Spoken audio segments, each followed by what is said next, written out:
Hello lovelies.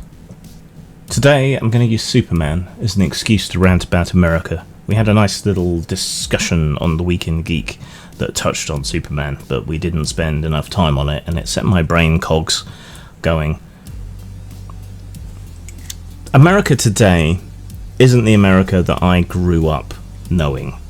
Of course, America was never really that, never really the image that it projected to the world or that it told itself, but enough of America believed that it was, that it mattered. You know, America saw itself as the bulwark against the threat of Soviet communism, the good guys from World War II. Yeah, and that war still loomed large in my grandparents' memories, and barely a Sunday lunch went by without someone mentioning it in some aspect. America, to us, was the place where a lot of cool stuff happened, and where a lot of cool stuff came from. It was the place Disneyland was in, so, you know, people from school would go there, or somewhere else in the States. They would spend some time there. They would go to the theme parks. They would catch a film in the cinema that we wouldn't get for months, and would tell us the plot in painstaking detail every lunchtime until we all knew everything that happened and were just waiting to see the film itself. It's where those films were made, it's where television was made, it's where all kinds of cool stuff happened, where the space shuttle launched from, all of that. My best friend's dad was a pilot with British Airways, and every time he flew out to the US and came back, there were a few more G.I. Joe comics in my friend's collection. And just what the hell was this G.I. Joe? Anyway, it looked like Action Force, but it wasn't. But that's not America really anymore, is it? It's not the source of our TI-99 computers and our TV shows, it's something else. Sure, we're older and more cynical, and sure, that wasn't really America even then. After all, these were the times of the Iran-Contra affair, the US declining to help the UK openly in the Falklands despite our NATO connection, the savings and loan crisis, influence peddling and EPA scandals and all the rest of it. But Reagan hadn't quite managed to take the shine completely off the US yet.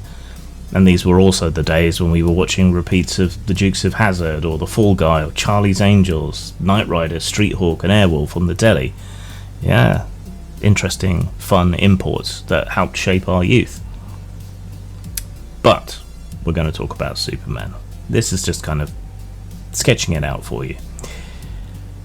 Have you ever noticed how people today sometimes say that this isn't the America that they grew up in, or this isn't the America I thought I lived in?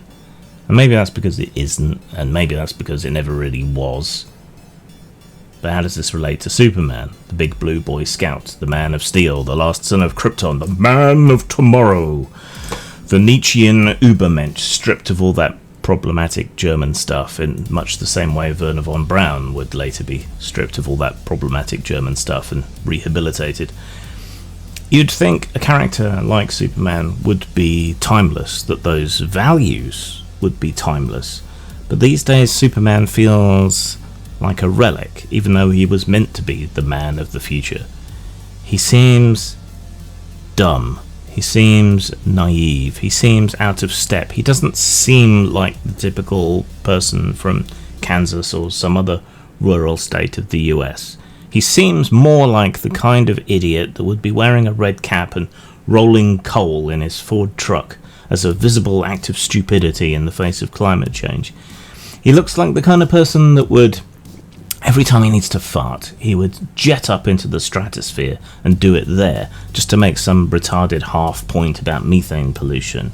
Or someone who would believe in a flat Earth, despite being able to literally fly into space and see that it's not flat for himself.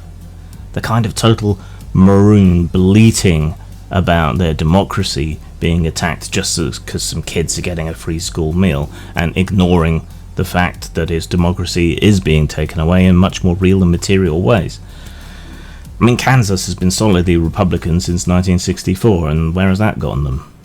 And while we're on the subject of Kansas, Jesus Christ, can you pick Kansas or Kansas and just be consistent between states? I don't want to hear a word about Worcestershire ever again. Clear? But yeah, Superman, he just seems absurd now, not aspirational, not grounded. he might be a superhuman, but he always had that human side before. Even at his most absurd, he could be a petty shitbag picking on Jimmy Olsen. But now there's a new movie coming. Again, another attempt to breathe life into that old corpse, to slap a red cape on it, pump it full of CGI and daddy issues, and pray to whatever Hollywood demigod still picks up the phone. This time, it will work. This time, it'll be as successful as when Christopher Reeve did it. Yeah, that first, and maybe the second one, not so much the others. And this in an atmosphere where superhero movies are pretty much broadly considered to be over, and now you're attempting to launch this whole new franchise version, losing all the headway that you previously made with Wonder Woman, and starting over. And it probably won't work. But I'm going to hedge and emphasize that probably, because I can be wrong. Gunn isn't a terrible person to run these kind of projects, but I don't know that he is the right person to translate Superman to the silver screen again. He is better playing around with more comedic entries, with weirder entries, with things like Suicide Squad and so on. Not so much Superman, I don't think. And the trailers all make it seem rather goofy and cheesy. I mean, it's a bold move to bring back Krypto the Superdog in a movie in the year of our Lord Batman 2025. Still, it might work. There is an avenue through which it could work. Superman might seem lame, dumb, delusional even, but then so do about 30% of Americans these days, and that might be enough of an audience, but then it's Gunn, and he will probably kick and push and protest against the people that might be more willing to see that movie. But there may be a hunger beyond that 30% to the larger majority of society who might want the comfort of a different vision, a different version of America, in defiance of Hans. Are we the baddies? Alright, let's wind the clock back a bit, because that makes a neat little segue into the origin of Superman. It's 1938. A new global war is beginning to look inevitable. Fascism is on the rise. Two Jewish kids from Cleveland, Jerry Siegel, Joe Shuster, are scraping by in the Great Depression, and they hit up on a $1 billion idea: Superman. An immigrant like them, a refugee like their people, from a doomed world, who uses his impossible power not to dominate, not to subjugate, not to control or to conquer, but to help people. He's not born rich. He's not a temporarily embarrassed millionaire. He's not some billionaire tax dodger who thinks dressing up as a bat and punching criminals counts as community service or philanthropy. He is a farmer's son, raised with simple values: kindness, honesty, fairness.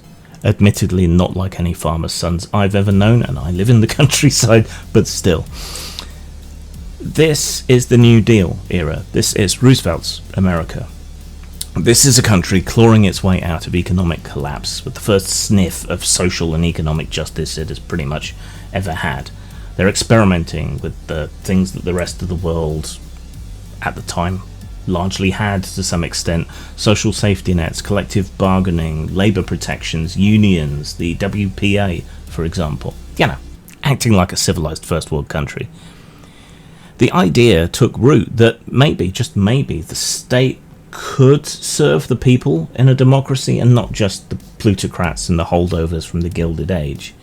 And that idea, that collective action, that the state could be a force for good, turned out to be an idea that was shockingly popular, just not amongst the very rich and powerful people. It wasn't perfect by any means, but it was at least trying, giving people hope, and hope is a hell of a drug. And Superman was born of that hope, that maybe someone could come down from the sky, not as a conqueror, but as a friend, that they could hold out a hand and help you up out of the dirt, that they could intercede between you and the unfair brutality of the world, that powerful people could potentially do good instead of just being exploitative cunts, that maybe they could protect the weak and elevate them instead of preying on them. And early Superman wasn't all about laser eyes and punching holes in the moon. He was also about busting corrupt landlords, smashing strike breakers, kicking wife beaters down stairwells and giving them the finger, you know. He even took on the KKK once he made the transition to radio, purely to extend a bold middle finger to racists who were perhaps latching on to that whole Ubermensch thing a bit too much. Early on, he was as much street level as cosmic level, pissed off, an agent for the working man, the normal man. In many ways, you could say he was a leftist, a working class folk hero with a cape. Christian charity, people might somewhat uncharitably, ironically, call it. He had more in common with his Red Sun variant than with Bruce Wayne or Howard Hughes. But that's not the Superman we get anymore, is it? No. Now Superman's a bit of a problem. He's too good. And we know intimately that people who have the kind of power that might be compared with Superman's aren't like that. He is too naive, he's too trusting, and he is too incorruptible. So instead we get endless deconstructions, variations and reconstructions, because Superman as is boring, because absolute moral certitude is boring.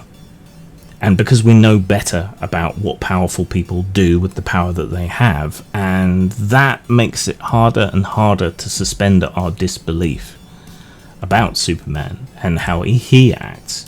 Even in a comic book world with a flying superdog and a chimp detective, it shatters our suspension of disbelief to see a powerful person doing good. Because idealism is for chumps, and reality seems hopeless. So what we get instead is a reflection of that. Like science fiction, superhero comics are usually about what is going on now. So we get evil Supermen, we get Homelander, we get Omni-Man, Brightburn, Injustice. Even Zack Snyder's Superman spent much more time brooding and smashing tower blocks than actually saving anybody.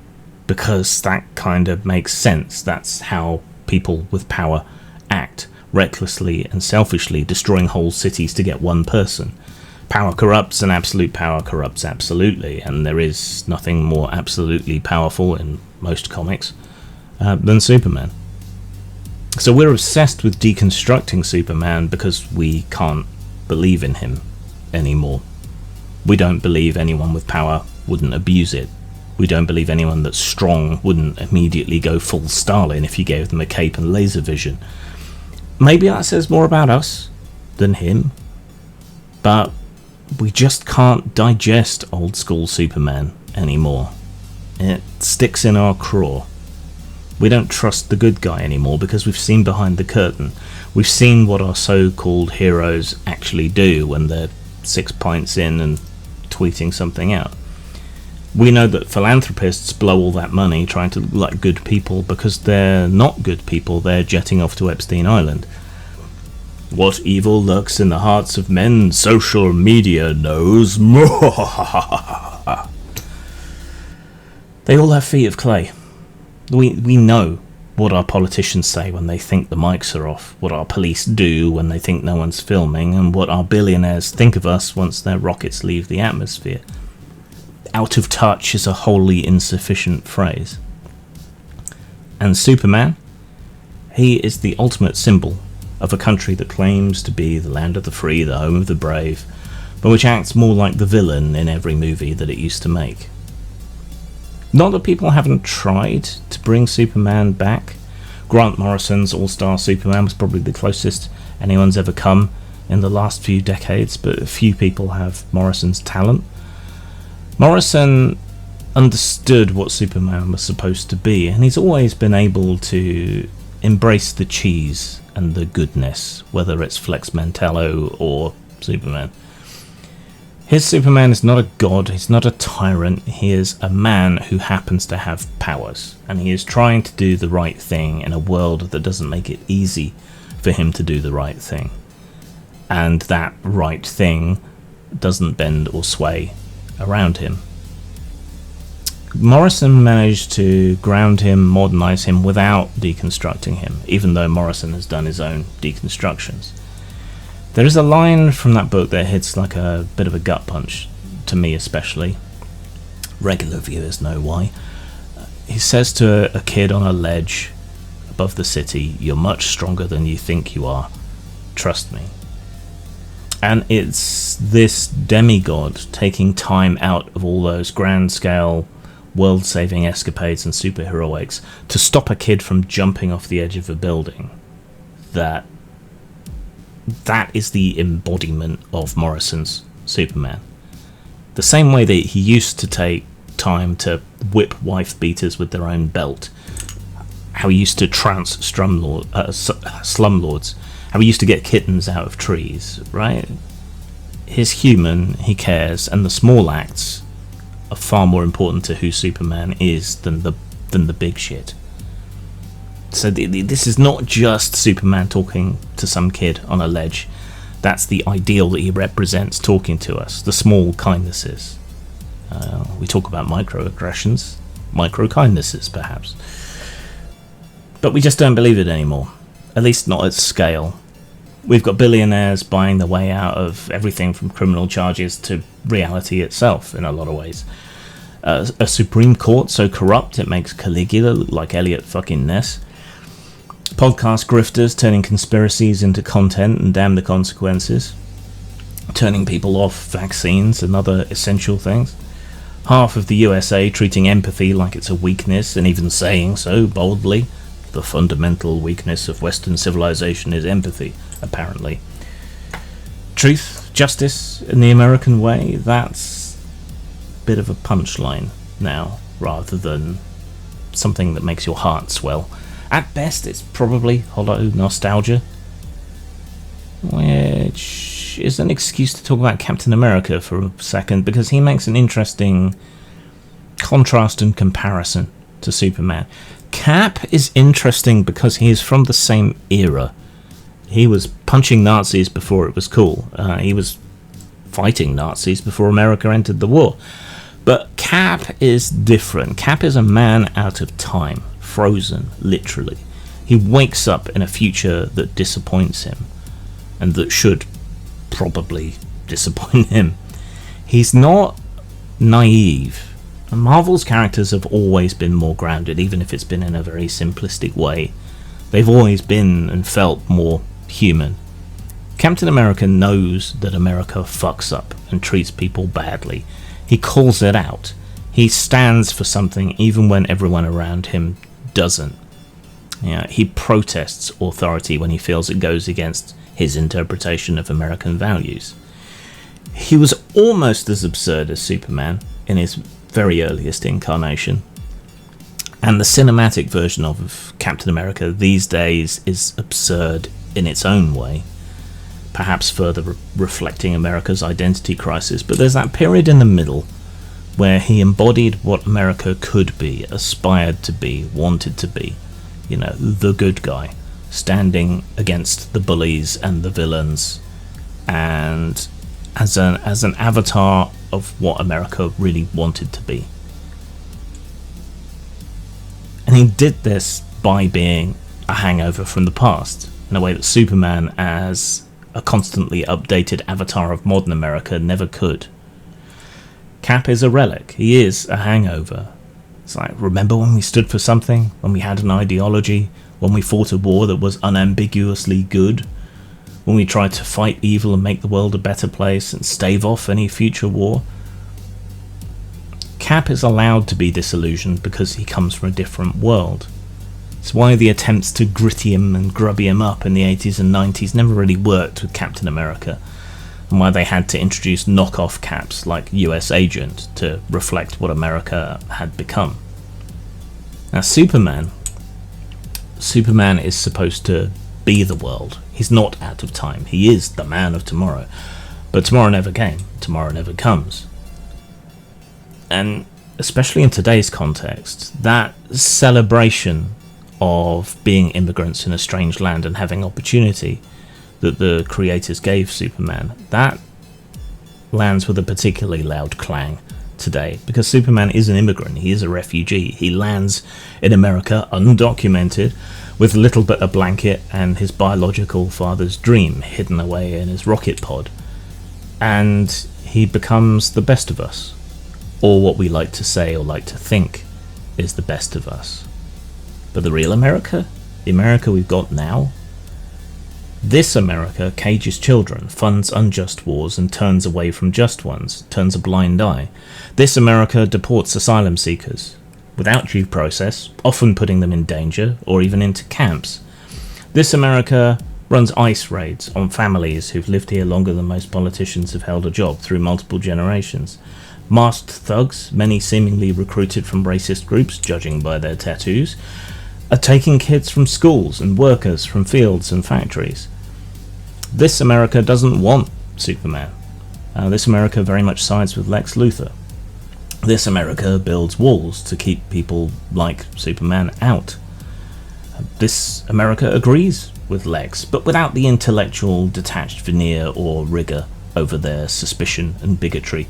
Much more White Dragon than Douglas Murray. Well, there's a deep cut, I guess. But let's also not forget that Superman is a journalist. He works for the free press. That doesn't really exist anymore. That's another weird thing. The press is now the so-called enemy of the people, and it does get a lot of shit wrong, and they don't seem to be interested in regaining their trust. But yeah, it's an enemy of the people now, if you trust the orange buffoon who squats in the White House like Mojo in his spider chair. And yeah, I know, it's Marvel, I keep crossing the streams, but it seems such an apposite comparison. But what is journalism today, though? Wouldn't today's Superman, today's Clark Kent, more likely be an overgroomed Fox News host or a drunk Secretary of Defense? Superman isn't a grifter. He isn't a billionaire tech overlord with a social media platform. He's not a professional liar with a YouTube channel and a line of dubious supplements and knockoff boner pills. He's supposed to stand for truth in both of his incarnations. And we don't do truth anymore, not in this house. And America is the villain, really, to a lot of the world. Even to its allies now, because it seems to be working so hard on alienating all of them. And this is the real problem. This is the real reason Superman doesn't work anymore, after all, at long last.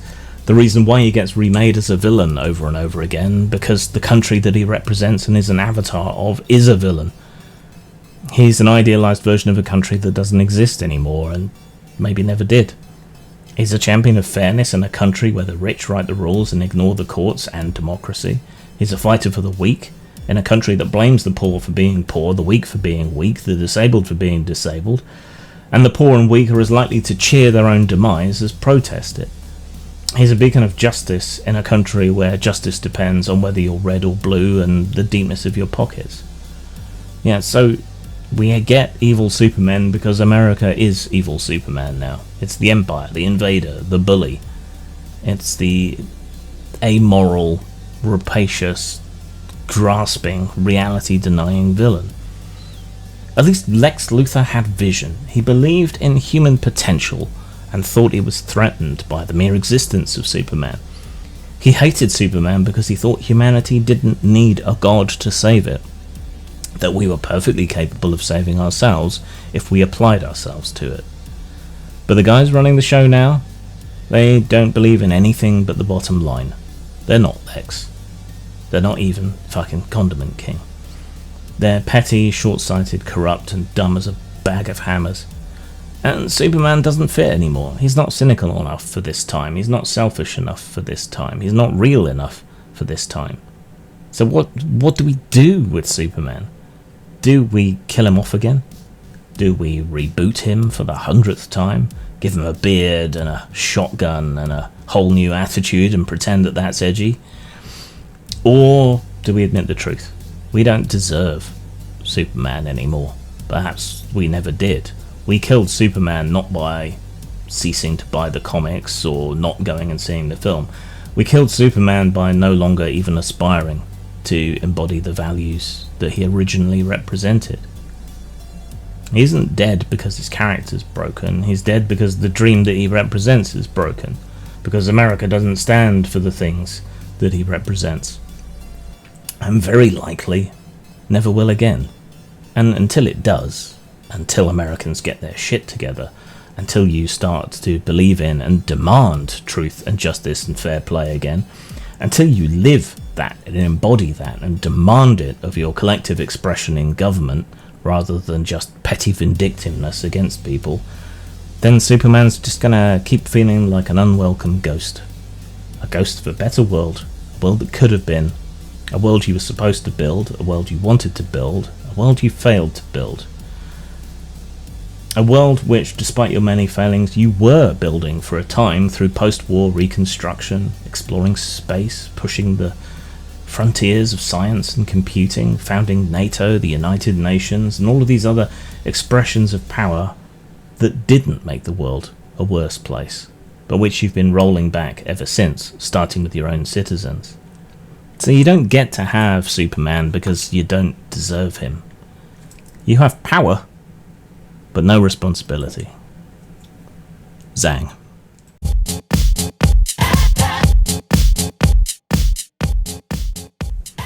Howdy, I heard you like videos. If you're not already watching on YouTube, you should toddle on over to YouTube and you should subscribe to Post-Mortem Video, all one word, and you should click subscribe, you should click the little bell, and you should select all when you click the little bell, and whatever other hoops that YouTube now has you jump through in order to actually be subscribed. Basically, subscribe to my YouTube channel.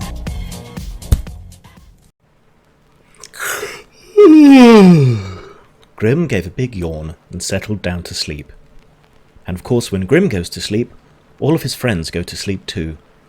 The people on the internet were just text on a screen, the collectibles were just cheap plastic tat, and the books were just elaborate sandwiches made of wood and paper. Even Grim himself, once he was asleep, was just an old saggy goth twat, baggy and a bit loose at the seams, and nobody loved him.